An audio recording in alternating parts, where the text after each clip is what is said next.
Dubee boontuu booressaa dargaggoo olaanaa zagayyee baga sirna gaa'ela keessanii isin ga'e. Gammachuu keessan himaa yaa'ee uummanni cirri baga geessan jedheera gammadee ollaaf firri. Sintu namatti tola foolii misirroo urgeesse safuu duudhaa Oromoo irbuu barii dhugeesse.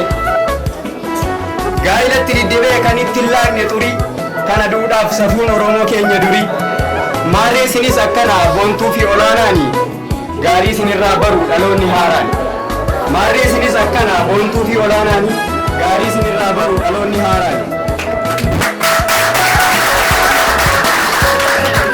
Dhoksaa siin ga'e sintu beeka sana moosaatti immoo as geessanii hin miidhagne akka kana.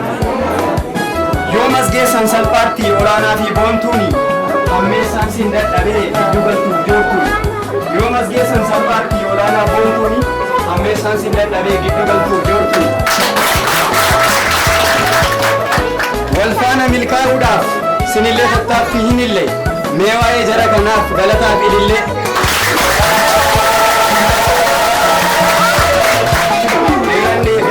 Walfaana milkaa'uudhaaf sinis tattaaffii hin illee mee waa'ee jara kanaaf galataaf ilillee. Adeemsa bu'aa bahii abbaaf filee qabu kan gaafa tokko qajeelee gaafa biroo wal dabu. Guguu jaalala gidduu hundumaa daddabartanii baga guyyaa gammachuu keessan dhandhamattanii.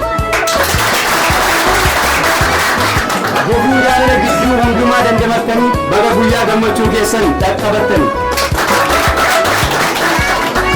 Gammachuu xiqqaa miti gammachuun guyyaa har'aa firri ollaan hin hamne xiqqaaf guddaan jira. Hundumtuu boontuu faarsa dabareen hiriire olaanaan isin hafu walumaan mitiire. Hundumtuu boontuu faarsa dabareen hiriire olaanaan isin hafu walumaan mitiire. Maal gammaddii harmeen deesse olaanaaf boontu mi ayyaanumte ishiin dhugaa teesse haa koortu. Dhugaan siniin jedha harmeen deesse isaanii gammachuu har'aa kana yoona maal jetti teesse. Dhugaan siniin jedha harmeen isaan deesse gammachuu har'aa kana yoona maal jetti teesse. Waan dagatamuu hin qabne ka'ee waa jedha koottu waaqan galateeffadhaa ilaalee olaanaaf boontu. Waa'ee harmee isaan deessee abbaa isaan dhalche maali namni yoo ililche waaqaaf galata galche. Gammachuun itti fufa har'umarraa jalqabee garaadhaan sin eebbisaa firri harka ol qabe. Gammachuun itti fufa har'umarraa jalqabee garaadhaan sin eebbisaa firri harka ol qabe. Gaa'ela ollaan firri xiqqaaf guddaan leege gammachuudhaan sin simate fuula ifaadhaan seeqe. Baga milkooftan jedheera gammadee isiniif biyyi ililleen ni xiqqaata eessa foori coof iyyi.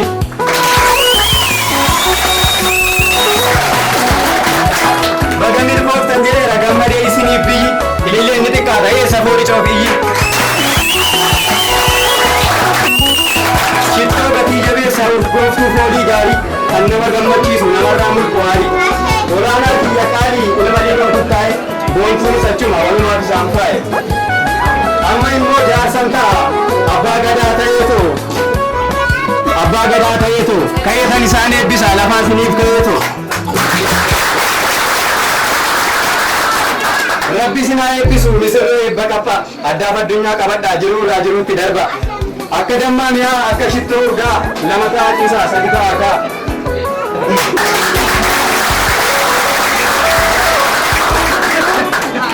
Omoo beekamaa ta'a gurmaa akka tuuta horaa cirracha ta'a baay'adhaa lafa guuta. Omoo beekamaa ta'a gurmaa akka tuuta horaa cirracha ta'a baay'adhaa lafa guuta. Nyaanni bareedaan sun maqaan isaa maalii baarganii inni waliif sin uume siniin baasiin gargari.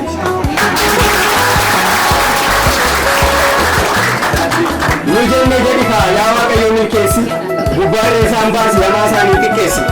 Haa urgaa walitti lama miti isaan tokko jedheen isaan eebbisaanis obbolaawwan koo. Jaalalli baraan lafaa qabeenyatu coologaa baay'een isin jaaladhaa jaalalaan angologaa.